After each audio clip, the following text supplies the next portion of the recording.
Fibonacci numbers are an interesting sequence you can make in mathematics, which actually have a lot of very surprising applications in nature and in a lot of other fields.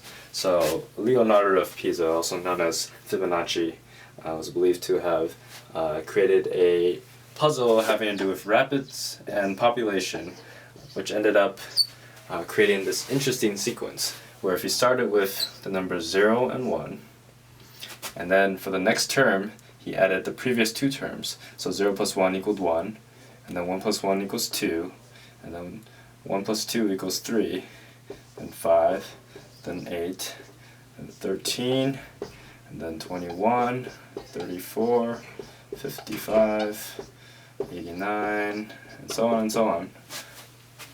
Then this is the Fibonacci sequence.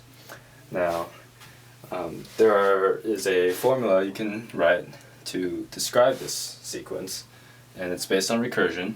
If you have f of n equals f of n minus 1 plus f of n minus 2. So what does this mean? You look at these terms, and they relate to, say you already have the sequence. It relates to this being the number you're currently looking at, the nth term of the sequence, and then n minus 1 is the term before it, and n minus 2 is the term two places before it. So let's say f of n is 5.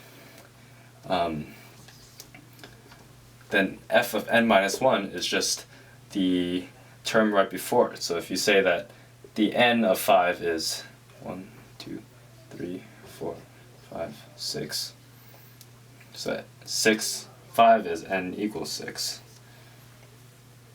Then n minus 1 is the term which is 5, which is 3. And then n minus 2 is the fourth term, which is 2.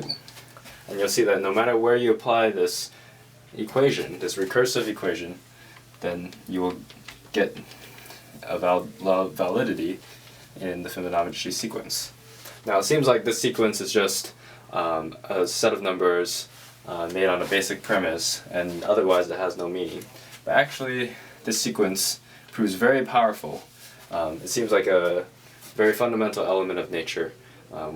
It's used in many different ways. When we get to our golden ratio video, you'll see the application of Fibonacci numbers. But one I'll share with you now is that starting with 5, every other term, 13, 34, 89, etc., can be written as the whole number hypotenuse of a right triangle whose leg and base are also whole number integers. So for 5, you can make a right triangle whose sides are 3 and 4. For 13, you can make a triangle whose sides are 12 and 5. And for 34, you can make a triangle whose sides are 30 and 16. And on and on. So this is just one of the many applications of this seemingly meaningless sequence, which ends up being a very integral part of mathematics and nature.